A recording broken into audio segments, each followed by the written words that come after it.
right. Hi, everyone. Welcome to, of course, my phone starts to ring right away. Okay, welcome to our transcription clinic. My name is Katie Fry. I'm assistant head librarian at Woolbach Library, and I'm here today with Sydney Hello. Evans. Go Hi. ahead. Sorry, my video has been acting very weird, so I might turn it off after I introduce myself, or while I'm doing that. My name is Sydney. I'm the assistant community coordinator for Project PHaEDRA.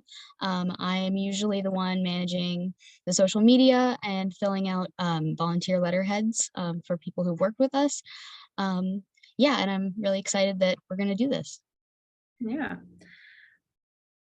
All right, so yeah, we'll be this is our transcription clinic to kind of go over some Q&A about transcribing PHaEDRA volumes. Next slide, there we go. Happy Valentine's Day, everybody. We love all of our volunteers and everything that they do to help for our project. We wouldn't be able to do this project without you. So yeah, happy Valentine's Day, and we appreciate you. Yeah, and thanks for being here. Okay, so just a little background on our project of the Transcription Center. I'm sure most of you know about it already, but we have a bunch of notebooks, about 2,500 notebooks. We upload them to the Transcription Center in kind of batches of a couple hundred, usually at a time. And then they're available like, 3 or 4 at a time so that our volunteers can work on the transcription. Then the next step is a volunteer reviews the transcription. Then after that, the staff, and it's mostly Sydney, reviews and edits the transcriptions and also approves them. And once we have full volumes transcribed, they'll be full text searchable on ADS.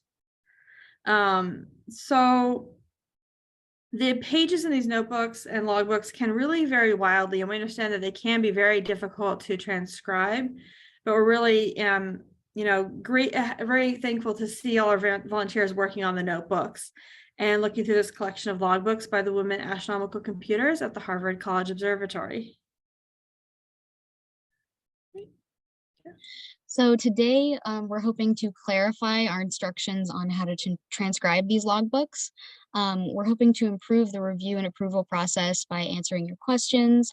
You can ask questions throughout the presentation or at the end. And we're also developing new instructions to update the ones that are on the Smithsonian Transcription Center website right now, so that they can be just include more of the things that we need to explain and include volunteer concerns and the things that have come up recently. So that's what we're hoping to do today. Yep. All right. So just some basic guidelines is that we do have, as Sydney mentioned, transcription instructions. The URL is here on the screen. You can also find it linked to from each of the project descriptions. And we will be updating them in the coming weeks, or as we can. And so other than the instructions and what we're going to go over today, there's some other general guidelines to think about when you're approaching transcriptions. And the first is to look at the page overall, kind of get a sense for the overall structure and organization of the content on the page, and kind of make decisions about how you want to generally transcribe it before you start diving in and actually typing anything in to the little box on the right side. And if you know our content, you've got to be ready for some challenging tables and some handwriting that might sometimes be illegible, and interesting acronyms and symbols.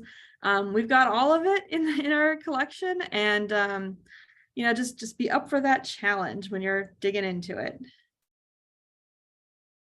So the first thing we're going to talk about are tags.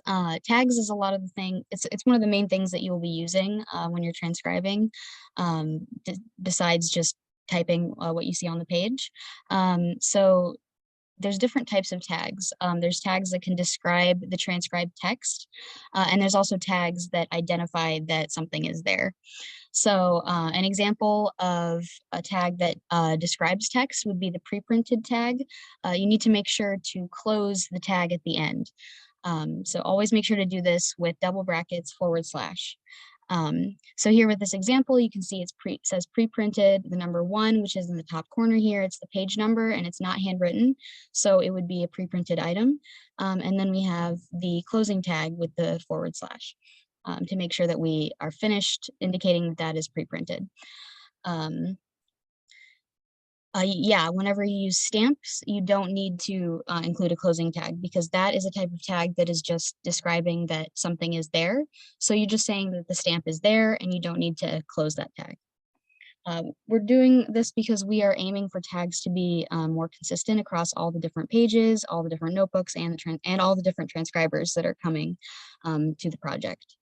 So we're just trying to have consistency and cohesiveness across the whole collection when we have our transcriptions.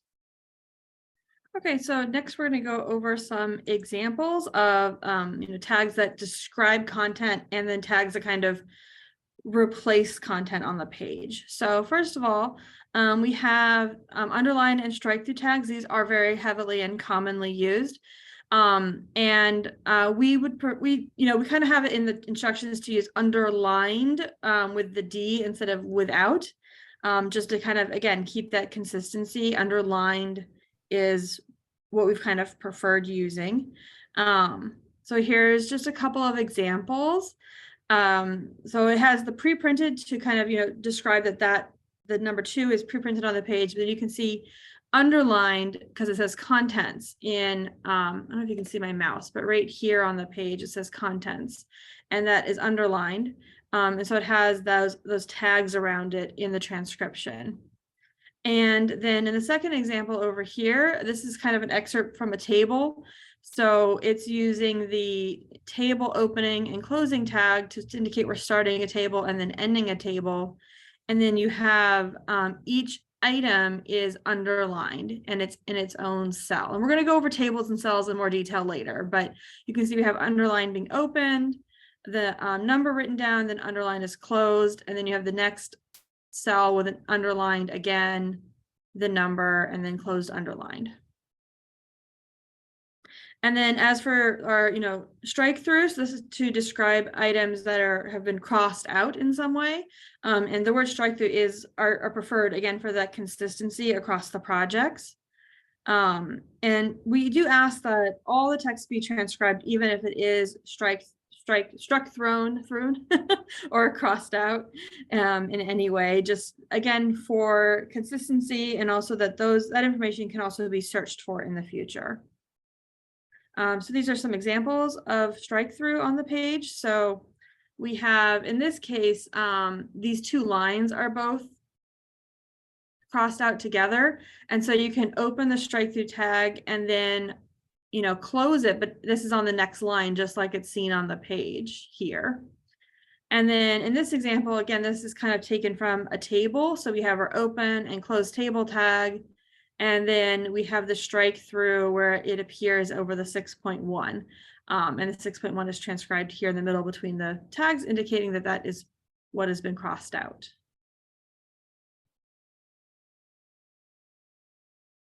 Okay, so you might see a lot of small text that is inserted above or below or adjacent to a line of text. These can either be superscripts or inserted text, so you might see both of those. And you might also see inserted text after a strike through. So the way to include inserted text is to use a caret and double brackets to contain that text. So in this example here, you can see that there's just some text, and then to indicate that the text beside it is actually inserted above it or beside it, we use the caret and the double brackets. And then the next example is just some text that is struck through, and oh, sorry. sorry, no, I was just describing these small examples, just what it would look like. So that's just struck through text and then including the corrected or inserted text. And then there's examples that actually have from the logbooks. So you may see this a lot where there is text written very small above a number or above some text. And that is just that it is inserted. Usually that's what that means. So then here you can see in these lines of numbers, 47.4 is written above 47.0. So we would include that as an insertion, and we would do it afterwards. And the same thing is done for the 20.9, 73.1, and 16.8 in this example. So you just got to be sure to include it and close those tags around it and use the caret symbol. And this is an example with text that is struck through. So as you can see here, the F is struck through and an M is inserted above it. So what you would do is you would use the strike through tags to go around the F, and then you would insert the M in the caret in double brackets and then continue your transcription as normal. Okay, for the next section, we're going to be talking more about tables, like I mentioned earlier. So we like to have all these start and end with table tags. So it starts with that open table tag, and the closing table tag has that / to indicate that you've reached the end of the table. And then the cells within the table are separated by a vertical bar or a pipe character. It's a shift and then above the / character on your keyboard. And you also want to make sure you include a pipe character at the beginning of each row and at the end of each row. And so here's just kind of an example, like a blank example. We don't need to do anything special to indicate that the first row is the header of the table, or it contains, like the descriptions for the columns or the labels for the columns. You can just simply use that as the first row, and then you continue with the cell content. And then some tables do get a little more complicated. So you also don't need to make any special characters or line breaks to indicate when each row ends. And so if your transcription kind of wraps around, as shown in this example, that's completely fine. So the first row has 5 headers. And then you can see, like, the content written on the page is just too long for the window, so it's wrapping around. But the next couple rows have some cells that are blank. And to indicate those blank rows, we ask that you use like just 3 spaces between the pipes, just to kind of give it a little bit more visual clarity as well. And it makes it easier to count. So the first row has a blank in the 4th cell, and the second row is blank in the 3rd and 5th cell. But you can see that I have spaces for all 5 of the columns in each row. And so this is a little bit more of a comprehensive example taken from one of the PHaEDRA volumes specifically. So it's going to go over a lot of things we've talked about so far. There's the pre-printed section that it opens and closes the pre-printed on the page number 6. The title of the page is underlined, so we're using the underline tag to open and close and describe, what is underlined. Then you have, this is just the start of a table, but I put the opening and close table tag here, even though there's probably more content on the actual page. We're just showing the example here. And then the first row is the header, and it just lists everything that's written as you see it. And the next content is also written as seen as well. And there's a few things like symbol checkmark and symbol degree, which we will be talking about shortly. All right, so let me go on to the next slide.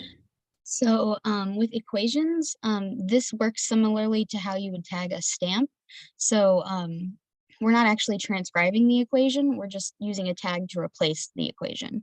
So in this example here, some of the text, we did transcribe it. We included the degree symbol tag.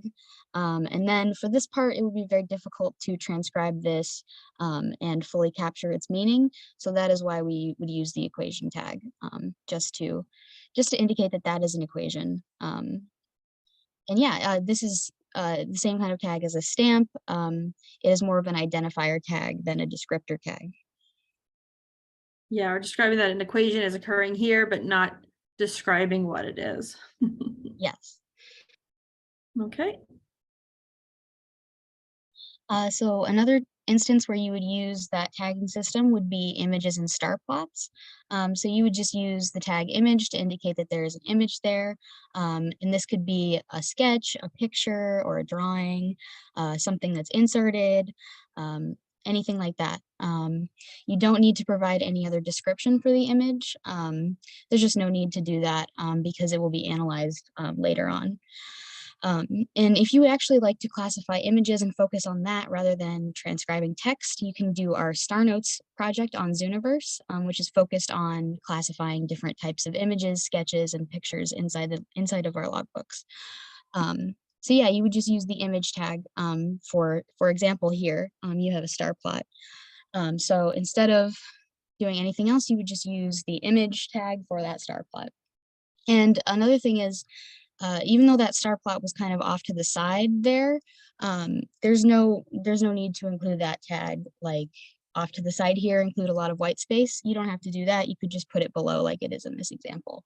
So that is just easier, just makes the transcription more simple, and it still indicates that there is an image there. So in this example here, you can see the table. We've included some text below the table that has the symbol check mark, and that image tag is there saying that there is an image on this page, roughly in this location.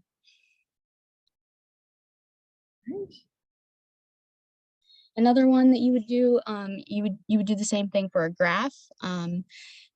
Take care to distinguish between a star plot as an image and a graph as a separate tag, as a graph. So as you can see here, there's table data that we have here, and we also have included some Greek letter things, which we will get to later on in the presentation. But yeah, as you can see, the text is transcribed, and then below there is the graph, just indicating that it is there.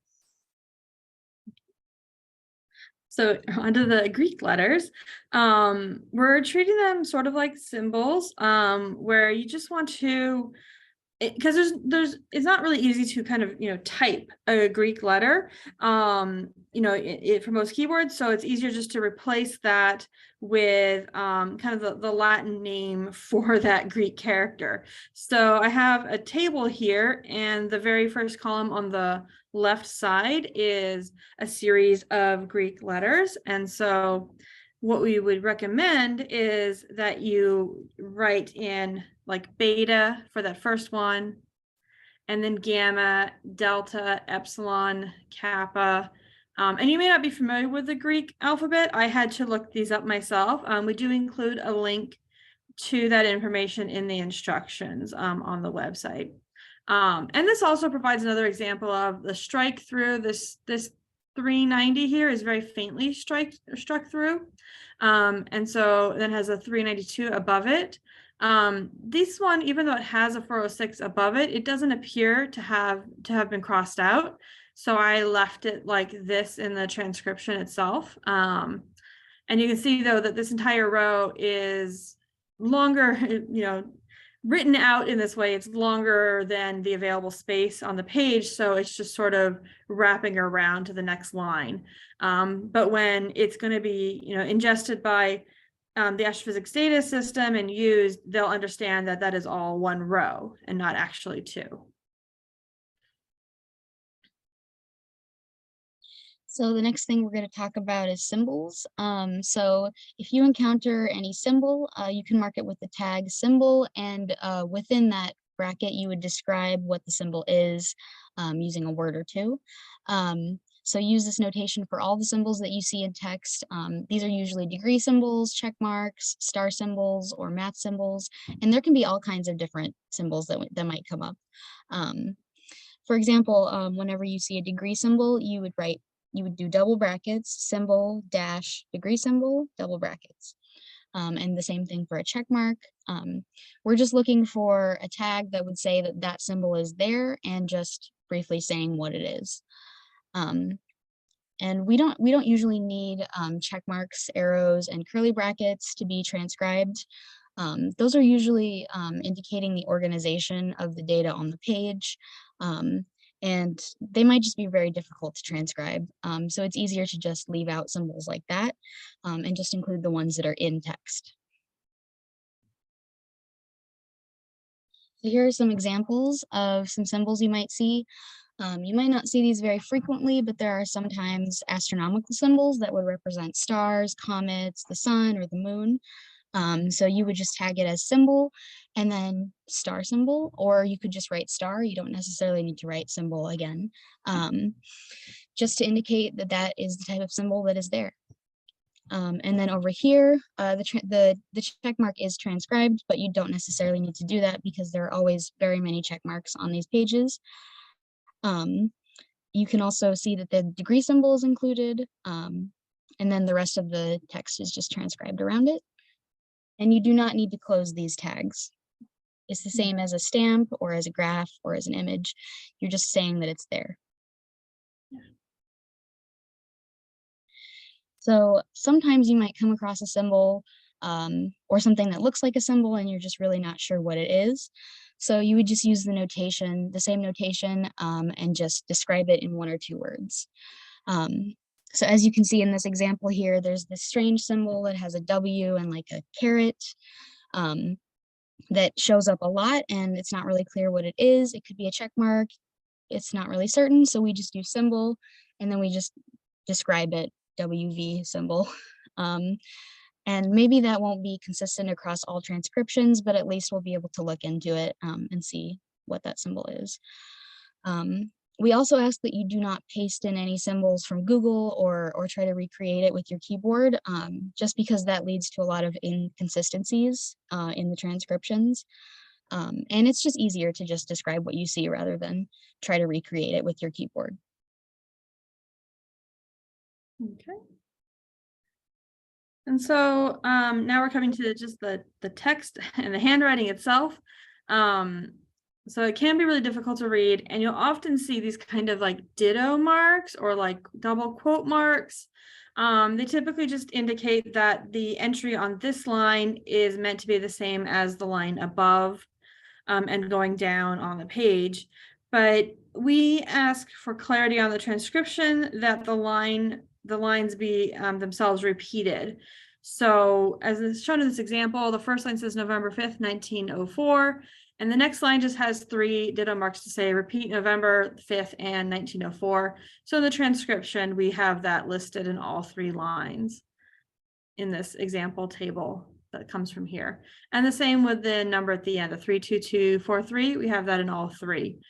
Even though the number here in the center column is changing every row.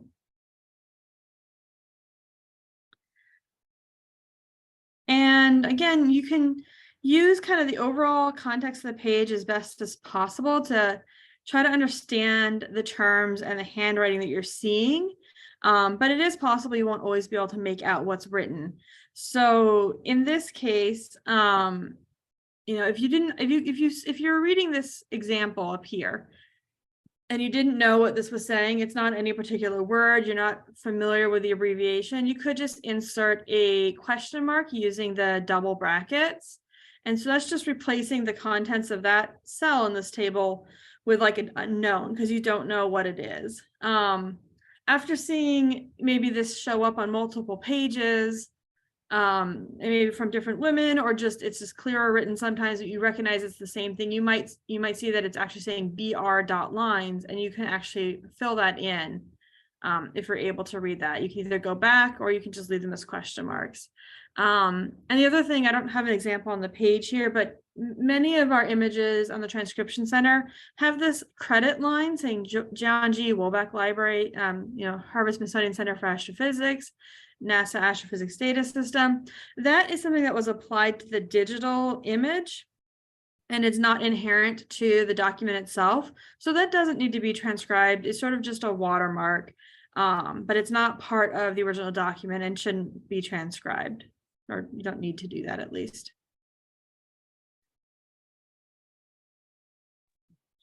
All right, so here is an example of a Wilhelmina.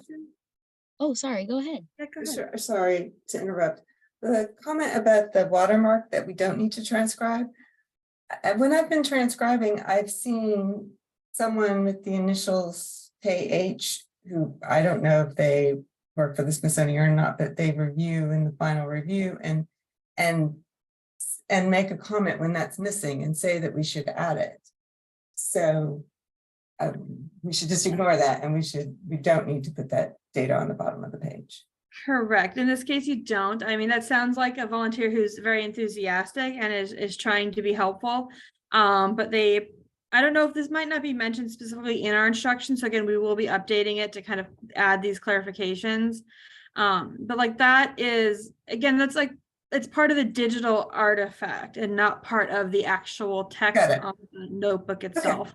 Yeah. Thank you. Yeah. So you just feel free to ignore that mark. I don't know who that volunteer is, and if we are able to reach out to them individually, we will try. But we don't always know who is helping. So. Okay. All right. So I'll change to the next slide again. So Sydney, go ahead. Thank you for asking questions. Please feel free to do so anytime a question comes up. You can use the raise hand feature also if it's hard to interrupt us. This is an example from Wilhelmina P. Fleming, and it is a notebook that is currently on the Transcription Center, I believe. So this is just just an example showing how the headers are written, because I've noticed in transcriptions, these headers can vary between transcriptions because it can be kind of hard to tell what it says because it's abbreviated and it has this like really cursive handwriting. So it can be kind of hard to tell, but maybe having an example like this will help because this is on a lot of pages in this particular notebook. So yes, here you can see the headers are all written out, and then we have our rows here, and there's a very small inserted H and a very small inserted M. So I'm not sure exactly why those are inserted, but I just inserted them above the data values here just to represent that they're there. And then these columns are filled in, and then a lot of these are empty. So we just transcribe them with 3 spaces between the bars to represent that is an empty column. And we don't need to transcribe empty rows. So for example, if below this line there was nothing, and then there was something else below that space, you would not need to represent that space of that empty row.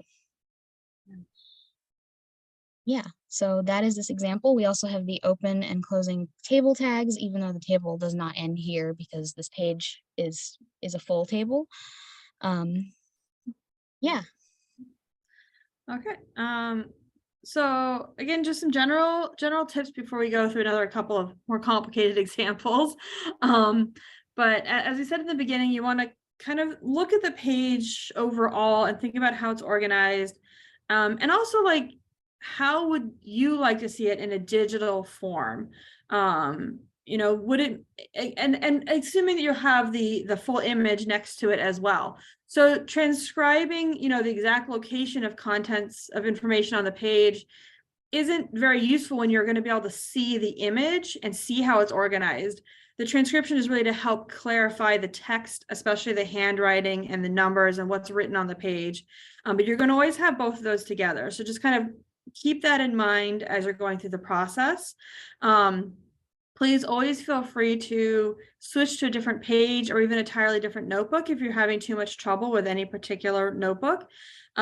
We've also had a couple volunteers reach out to us and say, they've been banging their head on this particular notebook and they just can't get any progress and they're not seeing anyone else make progress. And we actually took it down because we're like, what, if it's too hard, it's too hard. Some of this content is very challenging and we can switch to another book and we can work on that another time, a little bit more slower paced. It's no problem. We can always, change it up. And yeah, the formatting doesn't matter as much as, the written text itself. We don't need as much white space on the transcription. Because really that's going to be represented on the page when they're looking at that image next to the transcription. So this is one of those more complicated examples. I'm looking at it again to get my bearings on it here. So there's a lot of content here at the top. We have the date, we have this information. So instead of trying to, but like they're not very related spatially on the page, right? It's like just more information about something, but it's not like this October 1, 1915, and then naturally flows into copied at this, maybe date or time, and there's a plotting sheet. So instead of trying to put those to the right side of the transcription, we're just simply transcribing them on the next lines just to kind of indicate the contents there. And then you have this SCM below that.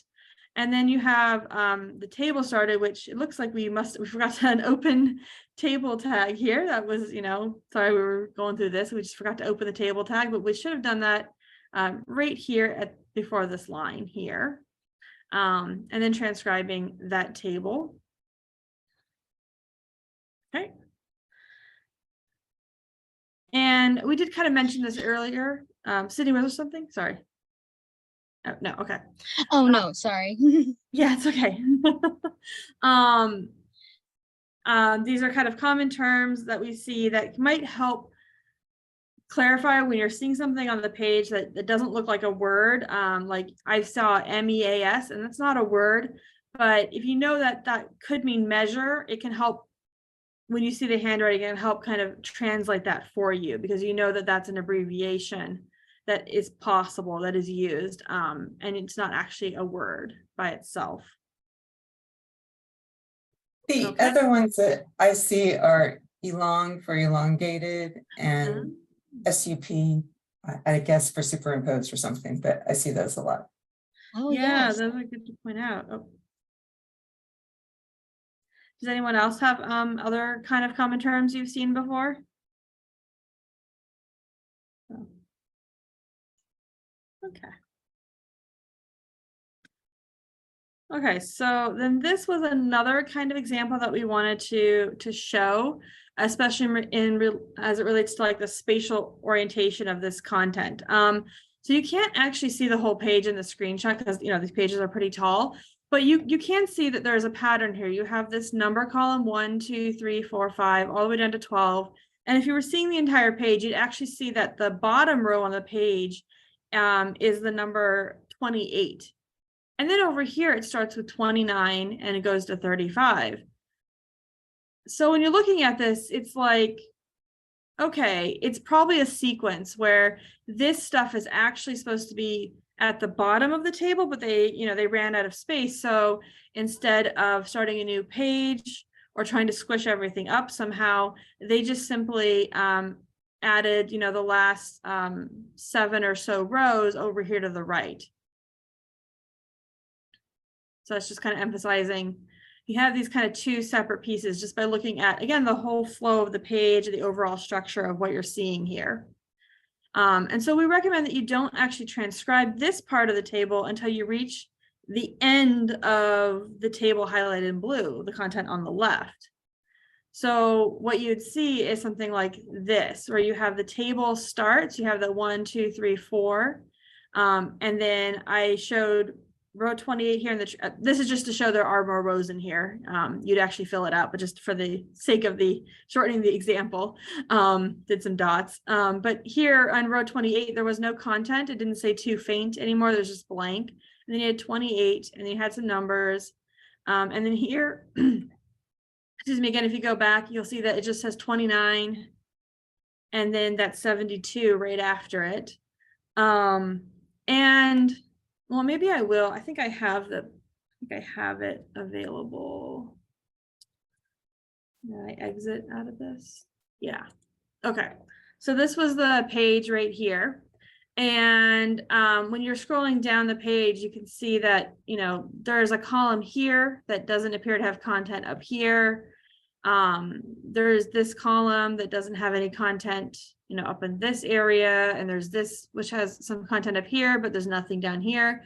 So it is kind of a really challenging page to look at. And looking at it overall, Sydney and I decided that there was one column here to have this kind of text note information. Then there was this numerical designation, and then there was this column and this column, and then a third column in here. Yeah, 1, 2, 3, 4, 5, so 6, a 7th column here, and an 8th column, and maybe a 9th column as well. So, we're trying to do the best we can with this. It is challenging. And, again, in some cases, like just having that information is useful, and it can always be, revised and edited later, especially as we have some of our astronomers look at it and kind of be able to start interpreting what we're seeing here. But again, you can see, that the 28 is the last item in this side of the table, and then it starts again at 29. So that's why we decided that should be all transcribed together. That's why this is an example of why it's good to look at the whole page before you start, just so you're aware of like how many columns there might actually be, because there's text at the bottom that creates a new column. So Yeah, it's always exactly. good to look at the whole page. Okay. So yeah, that was our guidelines that we just went through. Is there anything that you're confused about or that you'd like us to explain more, that you'd like us to show? Do you have any examples that you want to show us and ask us how do we transcribe this? Or just any general questions about transcription and Smithsonian Transcription Center? I have a few questions. Yeah, go ahead. So you noted that we should use the pre-printed tags for the page numbers. And Yes. I guess I've done a lot of pages and I've never seen anybody use the pre-printed tags on the page numbers. So that's just something I guess I'll start doing, but I've done lots of different books and never seen that before. So yeah, I don't know if that's really just a comment or it's something we need to do and nobody's doing it. But some of these things that we're going through are kind of new things that we've like rethought about. So I think this is something newer that we're adding, that I've been adding to a lot of transcriptions that I'm approving. I've been adding it. So it's just something to keep in mind for the future. Okay. And then on the table, you've consistently used table, whereas typically what I see in the tables is 9-columned table or 6-columned table. Should we be doing it that way, or do we just need to say table? It's easier to kind of translate this into something that's machine actionable if it's just table. Okay.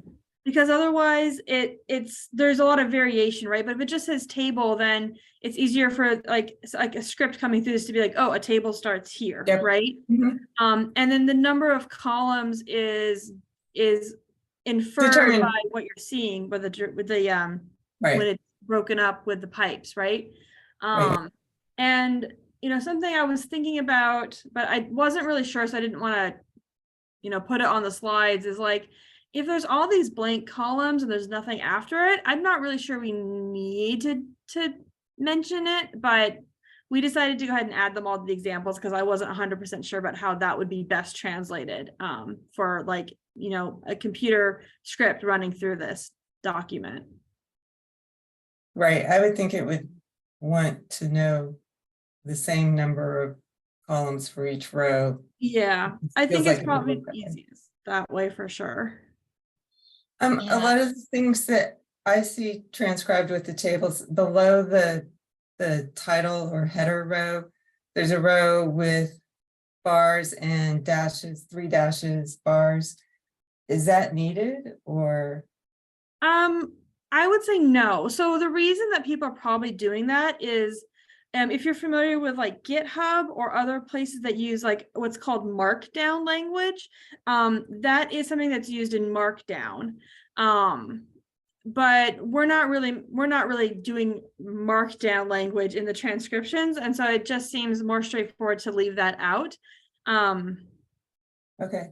So we recommended leaving it out because also like that's imposing like that's like saying that that is the header for the table, and it maybe is that you're misinterpreting it and it really is a column of other content that's not necessarily a header, right? Okay. Did you have yeah. I have lots more questions if you guys don't mind. Go ahead. Yeah. Yeah. Okay. This is a lot of new stuff that we've added. So yeah. Okay. I have a specific question on book 57, and it's page 17. I think that it's the actual pre-printed page 17, so I think that's page 23. So you mean book 57? We could try to bring it up if you Yeah. like. Let me see, projects. It's one of the current open books. Okay, it's one of these current books? Oh, I think 50. it's down at the bottom. Okay, Evelyn, okay, William Fleming, 57, okay. Okay. Are you seeing So- my shared screen still? Yeah, Yeah, I can, yeah. okay, go ahead. So it's the one that's pre-printed, page 17.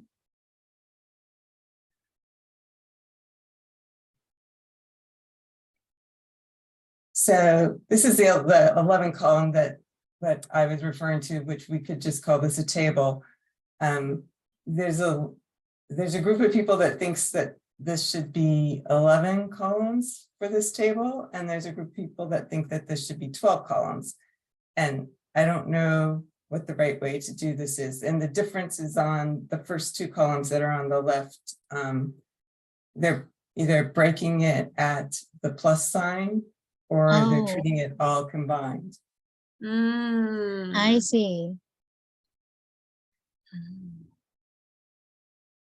I feel like And then sometimes they're that giving it does all happen. the blank columns to the right, because the text at the top looks like it's 11 or 12 columns. Yeah. Yeah, so this is a case where it's like, is that really the header of the table? It could be, because you do have RA is right ascension, and this looks like the hours and minutes. I'm not sure what this is, just offhand. I'm talking about a plate number, so I can see why it probably is a header, but there's no content here also, which is like, And why there they do that. never is. It's never, Oh well, like- down here. well, make an exception, but yeah, that's like one of the only pages that has that, but it There's looks more like usually- a repeat. Yeah. They're usually blank, yeah, on that side. Yeah. Yeah, so for this one, is it 1 or 2 columns? I mean, because there's no context about what it is, right? So it's really hard to determine if it's We 1 or don't 2 know the columns. units. Yeah. Yeah, the person who thinks it's 11 thinks that it's the hour and the degree. I don't really know enough about it to know why they think that, but Yeah, like maybe a declination, because but it's this right ascension. I feel like if it was declination, they would have added that, but could be. Right ascension, these are all the same right ascension, and then the minutes goes up to 30 here. These could be degrees, and I'm not sure. They don't really have hours in declination. It's like degrees, arc minutes, and arc seconds. This is just what I would do. I would just include it as 1 column instead of 2, just because it's Yeah. uncertain, and because you don't know like if that plus belongs to the second number or if it's actually supposed to be in the middle, if it's an expression of some kind. So that's just what I would do. I don't know if Katie, you agree. I agree with that, because it's not written like the plus sign kind of flows back and forth as well. It's not written into strict columns, so I would probably just include it as a single column. I mean, here it is more separated, but overall, You still wouldn't know where to put the plus. Yeah. I don't think so. I I don't know if I really do think that that's one expression there. Like they said, it's hour and degree. Mm-hmm. It's not really a separated thing. It's a coordinate. Yeah. That's how I see it anyway. Yeah. okay, yeah, thank you. great. So that's Yeah. what I will do that. I'll keep that in mind when I'm approving as well, to make sure that that's 1 column. Okay. Yeah. I also had a question on book 50 on page 23.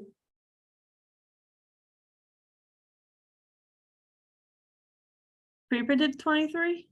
Yes, pre-printed 23. Okay.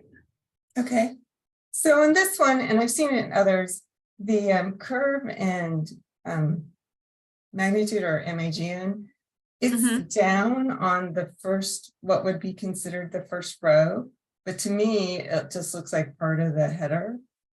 And so should it be transcribed as part of row 1 or just as part of the header? Oh, you mean this right here? Right, that right there. Because it's right here as well, which is interesting, huh? Yeah, I see that a lot. Or Yeah, Yeah. these notebooks have a lot of they have 2 of those. So you're saying which would you do? Sorry, you were yeah, saying. like, would you put that? I would type that as part of the header row and just leave it blank on row 1. Mhm. I've seen some people say, no, you should put that on row 1, but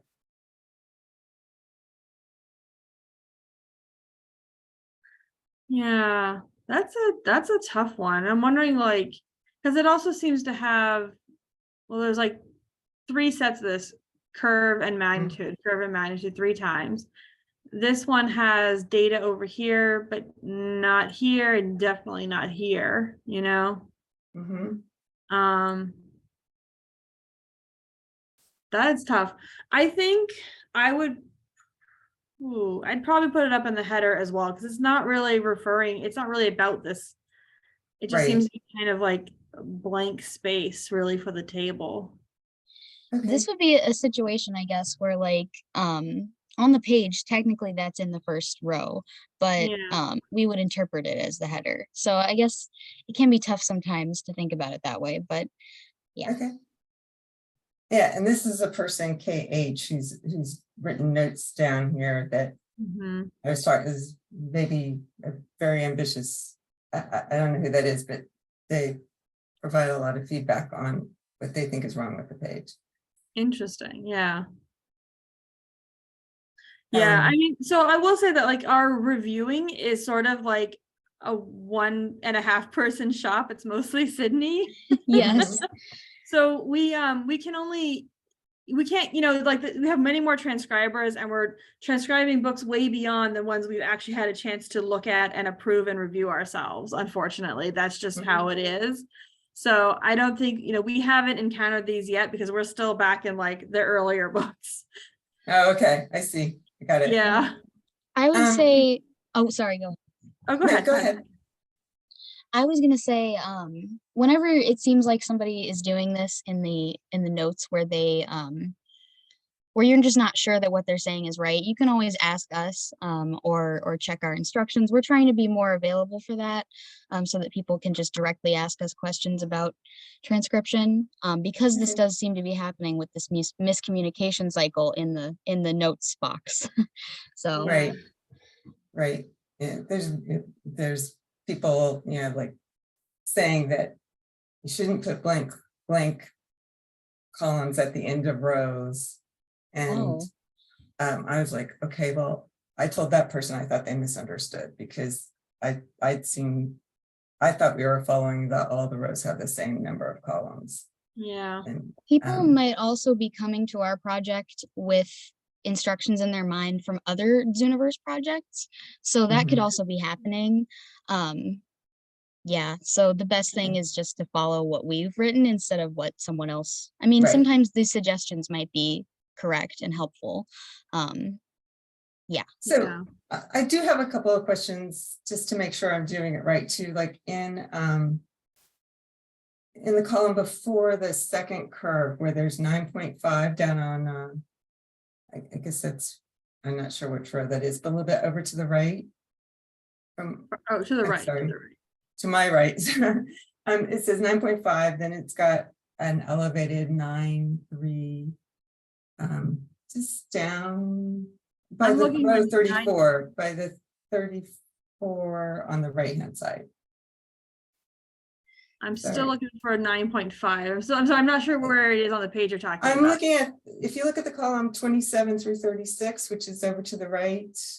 27. Oh, over here. Okay, got Yes, it. over here. And then Got you it. come down towards the end, it says 9.5. Yes. So is, This one. because that 9.1 is written on the line beside it, does that mean that it should be a separate column? Or is it just all part of 9.5, 9.3, 9.1, all part of the same column? I've noticed this a lot in Leland's books, is that there might be like a created column that is suddenly there that like earlier on the page you wouldn't think that there's a column there, but now there is. Yeah. Mhm. And it would be difficult to just do inserted text for like 3 different numbers every time. I'm not sure. Katie, would you recommend that you can just you would create a whole column just for this one data point? I mean, I guess in this case, it looks like there's a lot of ambiguity, like from Leland about what's happening. And maybe even someone else has come by and made changes. Like, is it 9.5? Is it 9.3? Is it 9.1? So it's really like there's a lot of ambiguity about what they're writing. And I think they don't even know exactly what the right answer is, which is why it looks like this. Mhm. And I see that kind of happening over here as well. Right, So maybe, right, right, it's like the exact same situation where you have these 2 numbers up above and then another number right. next to it. And I had been transcribing that just as one with that 5.65 in that example as a with a caret, and to raise that to show it's elevated, and then putting the second number that was on the line at the end.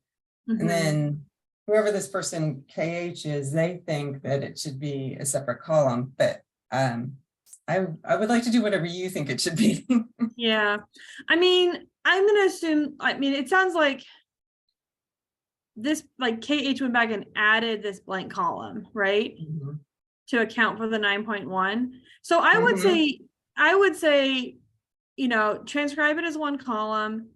And if someone wants to come in and add that column and do all that extra work, okay, you know, because Mhm. it's not really clear what's happening here. And Mhm. to like really indicate that that is the whole other column up and down is, I think, imposing a lot on it. Whereas if you just transcribe it, you know, like Okay. this 72 and this blank is all one column to me, Right. you know. Right. If there was a lot of times like this happened, then I would consider it as a column because you're writing it a lot, right? But it's just a few times on the page. Right. But if they want to go through and add that, then I wouldn't start like, you know, a competition where you go back and remove it all either. Right. Uh-huh.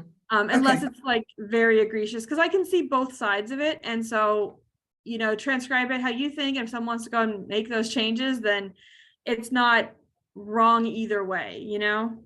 Okay. And so then in the between B and C over to the left on this page, there are, Here? it looks like there's columns. It's kind of the same sort of thing. Should there be columns? And columns were added for that. This But content Because it here. looks like there could be up to 4 columns Yeah, there. exactly. Yeah, 1, 2, 3, 4, maybe even 5. Oh, 1, 2, wow. 3, 4. I don't know. Yeah. So what they do, they have B, BR blank. BR.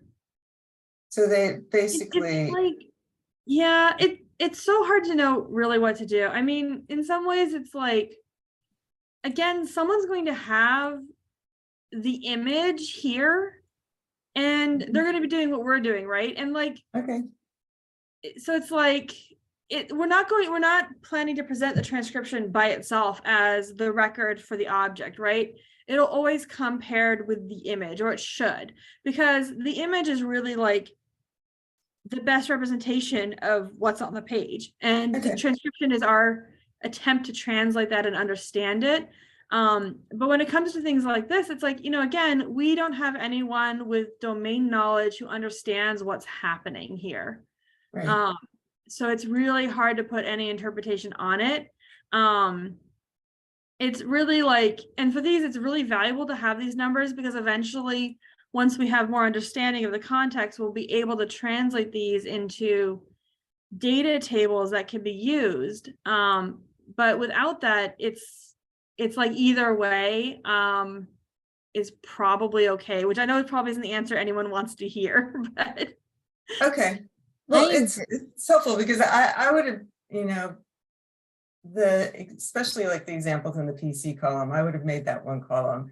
And it's good to know that I could still do that. On this, Yeah. like I printed on the line, I might have, I broke this out because of the comments of KH, but I could see doing it differently. And to stay on this page, just another Yeah. question. On the left of the column numbers, there, those words, I've been transcribing them either in 2 brackets in the column. This part here, they're done just the text. I think earlier you mentioned perhaps it should be a separate column for that text, or is it fine the way it's done there? So I see what's happening. Oh, go ahead, Sydney. I was going to say, I think that it's fine to have this as an insert instead of its own column, just because you know there's not going to be anything else in this column, right? Mhm. And it's just a note. So I think that for that reason, you can use it as an Okay. insert, especially because Okay. it does seem to And- be a note instead of like its own column of data.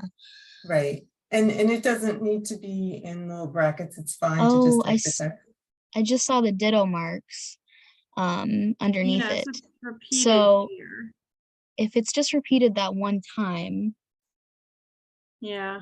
I'm not sure. Maybe you would do just insert for the first column, insert for the third column, and then you don't need to have a column throughout the whole thing for that one note. Okay. Man, this And page is so- tough. Sorry. And then another question I just want to clarify, the 27 through 36, should that, because there's different number of columns than there are in 1 through 26, is this a new table? I think it might be transcribed on here as a new table with fewer columns.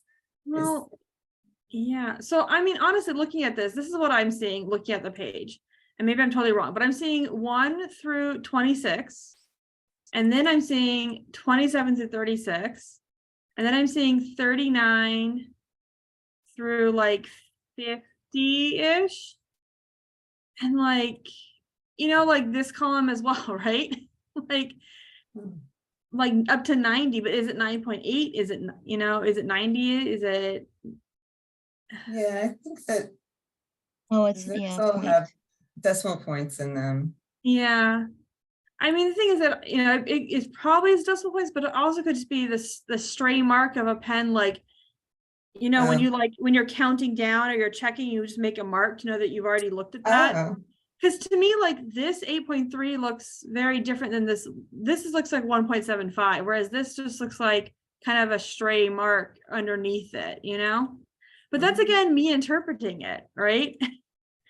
There are always some subjective interpretations that are going to Yeah. happen, I think, just because, especially when it gets more complicated, Yeah. there's just so many ways it can be interpreted. Because it also repeat this, you know, this curve of magnitude 3 times. So are these really like, is this really one row of all these columns, or are these like this section and then it goes this, you know, like are these consecutive columns with the same information, or are they actually rows of content? I don't know if I make any sense of my question, but we don't have answers either, so sorry.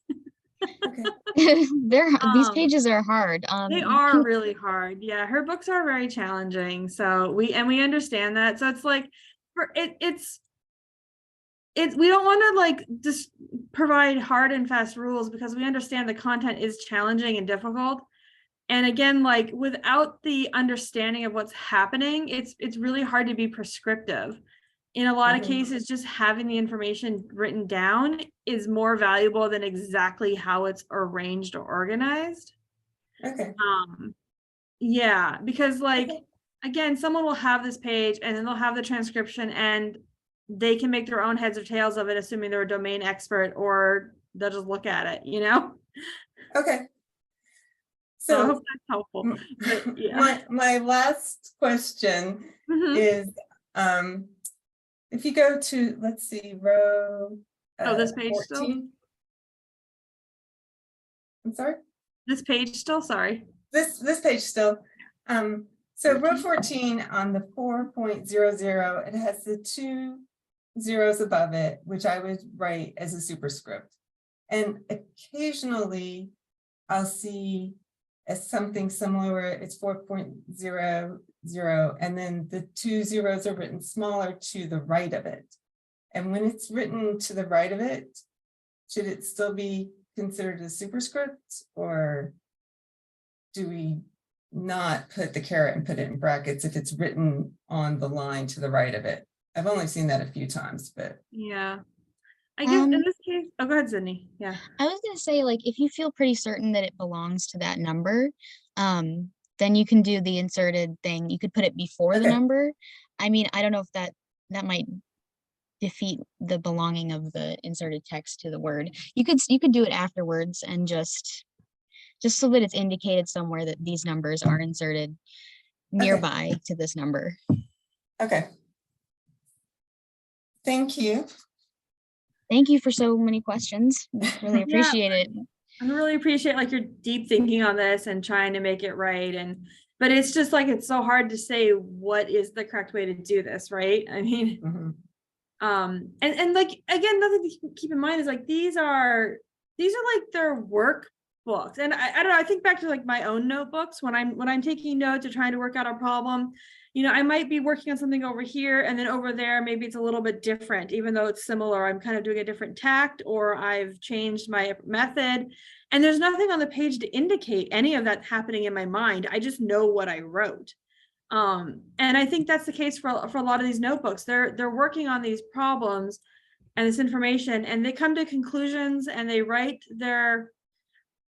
they have their cleaned up tables, they have their cleaned up data, but those are what end up in publication, not in the notebooks, you know?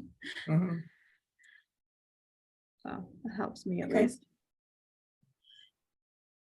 So does anyone else have any other questions or any comments on the instructions as we presented them, or anything else we can help with?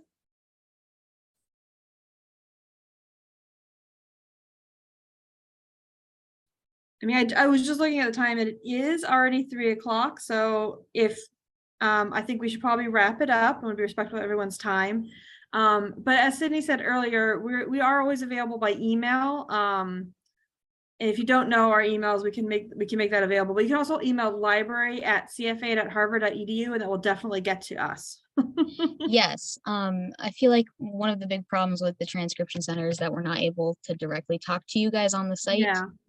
So that might be where a lot of the issues are coming up. So I'm just gonna put the email in the chat. Yeah. And on the new the- instructions, we'll probably include a contact. Sorry, Katie.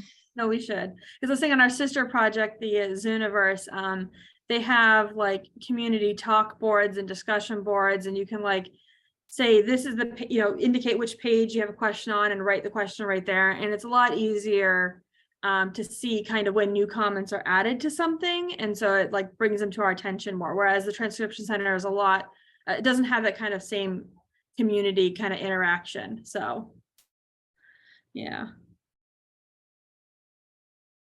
Well, I guess with that, we will call it the end of the office hours. Thanks everyone for joining us. And thank you again so much for all your time and attention to the transcriptions. We are going to be updating the instructions, like we said, even though what we have on there is pretty good, but there's a couple little things we want to make some changes on. And we're also thinking about recording like mini videos, like to highlight, like if you're looking at underlines, watch this video and it'll just be like 2 minutes about underlines. So Yeah. hopefully this will help. So that it's not just you have to ingest so much information to know how to do it.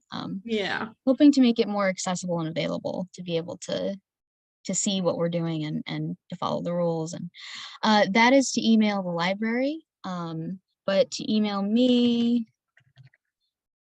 Yeah, so it's a group email. It will go to others at the library, but they'll know, that way both Sydney and I will see it as well. And I put my email address directly in here as well.